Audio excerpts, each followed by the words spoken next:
Okay, normally we do kind of this big loop through Abbot Horizon Chapel of Light's Codex with our vendor blight just for the extra port reports. But in this case, because we want to go to Demuth Island multiple times, I'm thinking we may just go through there. Oh yeah, we needed more strange catches to build the thing here. We need 7 of them for that, which we actually do have, but I'd rather keep working on the Quadriere thing, so we'll just eventually buy more strange catches for it. That's fine. Okay, so at this point, she wants to go to Polythyrene. His story's done. She wants to go to the surface. It's still gonna be a while, probably. I'll see how much fuel we're sitting on in a moment. If we have enough, I might try. His story's done. Her story's done. Working on hers, we just need to go to Demuth's Gate a few more times. His is on hold until we get a better ship. His story's done. His is on hold until we figure out what the hell we're supposed to be doing at Port Cecil. She wants us to go off multiple corners of the map. And his story's done. Okay. So at this point, surface, Polythyrene, and adventuring off the map are the only ones other than the Quadrieres. I'm going to focus on the Quadrieres for now.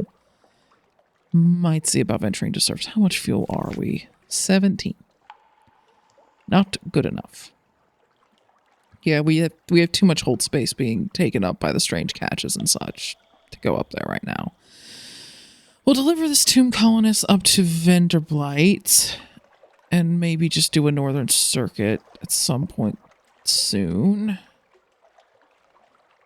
See, the only reason that I'm not doing the full loop, going up and around and picking up fuel at Mount Palmerston and, up through Frostbound and all that is because it's going to really put off visiting Demuth Island, and we want to visit Demuth Island a lot. And it's just kind of an awkward spot for that. Suppose we could go the other way and hold on to the tomb colonist a bit longer? It's not the end of the world.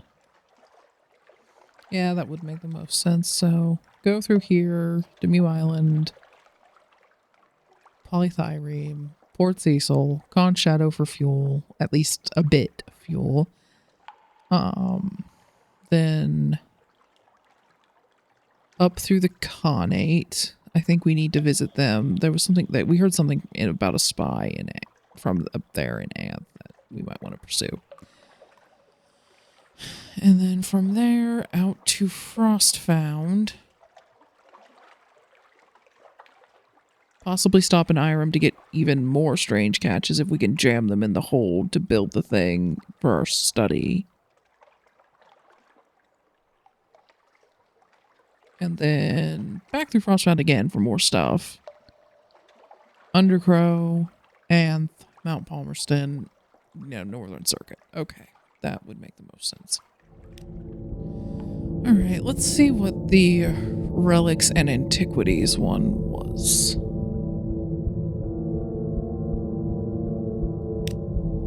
You spin a bloody tale. He records your words with steel pen. Useful. Now, your payment.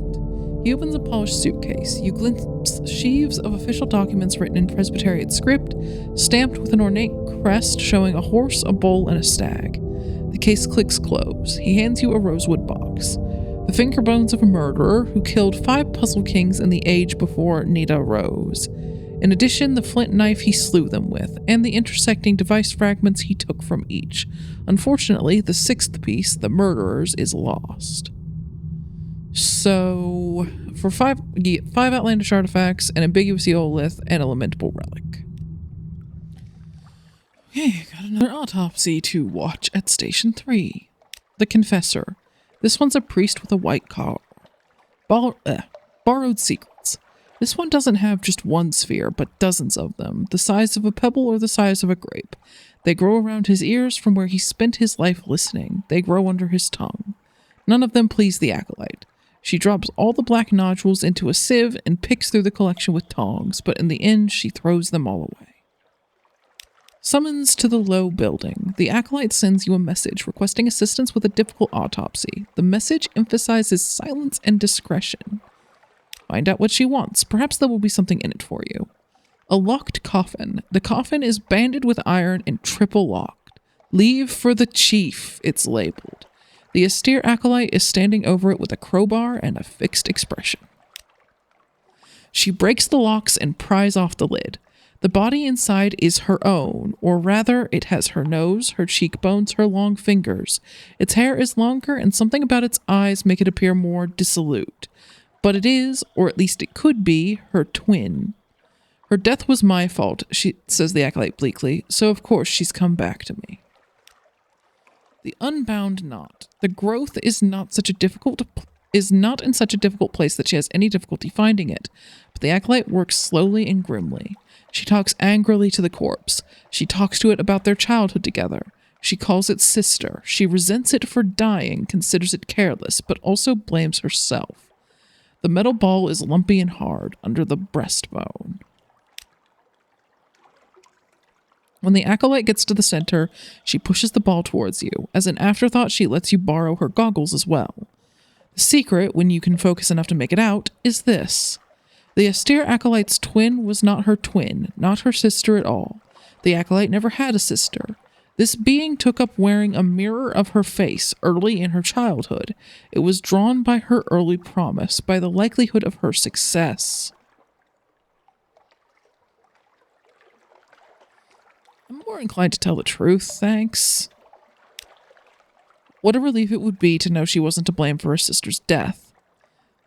Not what she expected. The news does not comfort her. When she hears it, she takes the scalpel back up and continues the autopsy, dismantling the corpse down to the small organs. She won't talk. She won't sing. The pellet of dark matter sits on its tray. I'm guessing if we tried to lie to her and failed, our favor would have fallen to 0 or something, considering that option exists. You encounter the acolyte one more time. Ask after her situation. It seems unlikely that the other acolytes offer one another much consolation. You've never seen any sign of friendship between them anyhow. Or real consolation, offer the consolation of friendship. Yeah, because our favor's high enough. And we're going to go with that.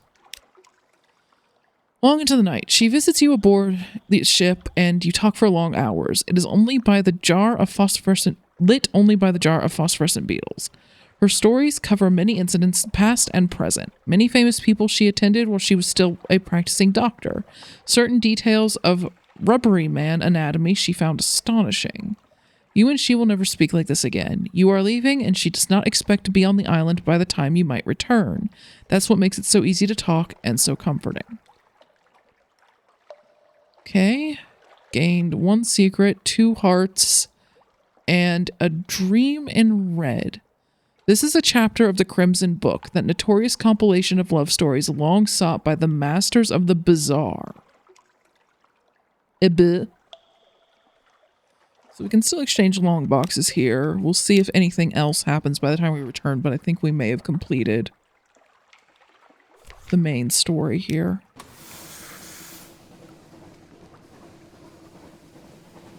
But yeah, I've never even heard of the chapters of a book apparently sought by the Masters of the Bizarre. I have never heard of this. What am I doing with it? And who's going to come after me for it? Presumably the Bizarre. We need to wait for the something awaits you thing, because I'm guessing we used it at Station 3 to trigger all of that. Well, we could try to head out towards Polythyrene and just see what happens, or we could potentially just come over here and wait. We have the supplies to do so. Because we're not using any fuel, we're not gaining terror because we're right next to the shore and in the light. The only thing that's ticking along is we are slowly going to consume supplies. I'm waiting to see if the distant bells thing will happen if we just wait. Occasionally flicker the light. Or if it's also I don't think it's purely a distance thing. But I'm honestly not sure. There they go. It's just a time thing. That's why we've been having more trouble with it since our ship got faster after we put the serpentine engine in it. I kind of feel like maybe it should have been a distance and a time thing to make having a faster ship not a detriment. So it's like, yeah, you can wait it out, but if you're also just covering a lot of ground, it'll tick along. That might have helped. Anyway, we're providing another respite from the mushrooms. Here you go. And I've been skim reading it. This has just been the same each time, so. 90%. One more should take it to 100. I'm hoping it takes it at 100 and they didn't, like, cap it at 90 or something. But we have to wait. And I'm not going to wait here that long. I only waited because I figured that we'd traveled a bit and that it really shouldn't be that long. So even though, yes, I could just wait here for another one, we're going to go out to Polythyreme and Port Cecil and then up to Con Shadow, so on and so forth. Yeah, because just for reference, in that this is how far we had to travel for the distant bells to just happen, going in a relatively straight line. So it's like it's about the same distance as one of these. You see how the map is sort of divided into little column sections of different colors? We have to travel about the width of one of those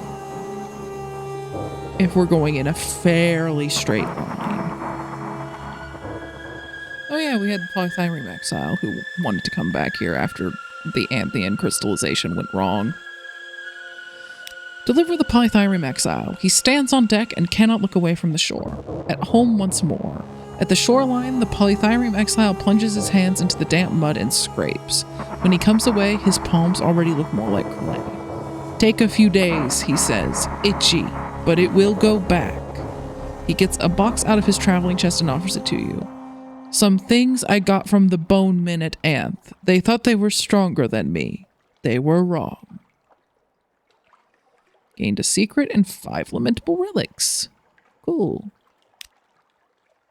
Hunt clothes colonies with the modiste. Their abundance of life offers many artistic possibilities. A thinness of resolve. The modiste stalks her prey past chittering rocks and wailing pools, living shirts, walking trousers, a lonely left shoe seeking a partner. All immediately rip and tear at even her exploratory cuts and stitches. Their strange zest gone like the popping of a soap bubble. This will not do, she declares, discarding another reject. Clearly I must petition the king. If it is in his power to animate these miserable rags, he can certainly do a better job. Excuse me, Captain, I shall return presently. Gained 10 Z stories. Okay, so we need a watchful curio to gain an audience with the king, which I suspect we may need to do for the modiste, even though she said she would return shortly. So, or we could check on her. Okay, her audience with the king of 100 Hearts did not go well. Tension relief. The modiste is face down on her bunk, but that doesn't prevent her from berating the unlucky crewmen pressed into massaging the knots from her back. The king is a Vulgarian of the worst flavor, she announces. I bring him the once-in-a-lifetime chance for cultural immortality, and all he can think of is payment. What is... Stop! Enough of this incompetent finger play. Get out of my sight before I write down your name. She sits up, scowling. He wants the pirate poet. Of course he does. Not unfinished, but not obeying her clay? Such an anomaly, the poor little pebble. This may be difficult. She was a dear friend once. She knows better than to let me use that against her. Hunting the pirate poet. The modiste has a plan. Sending a challenge. Yes, she was part of our set for a while. Such a naive little thing. Most squeamish in matters of the art. The modiste paces around, lost in thought. She will be difficult to track down. We've run into her like 10 times at least since you've arrived here. Probably a lot more than that, actually. Unless... She turns back, triumphant. Captain to London. There is an Ushabti in the Museum of Mistakes that will greatly ease our search. I shall explain everything on arrival. I'm going to assume that because our quality with the pirate poet just changed, we're not going to just run into her anymore. Probably not. That's kind of a shame. We were getting a lot of stuff from fighting her, but screw it, I guess.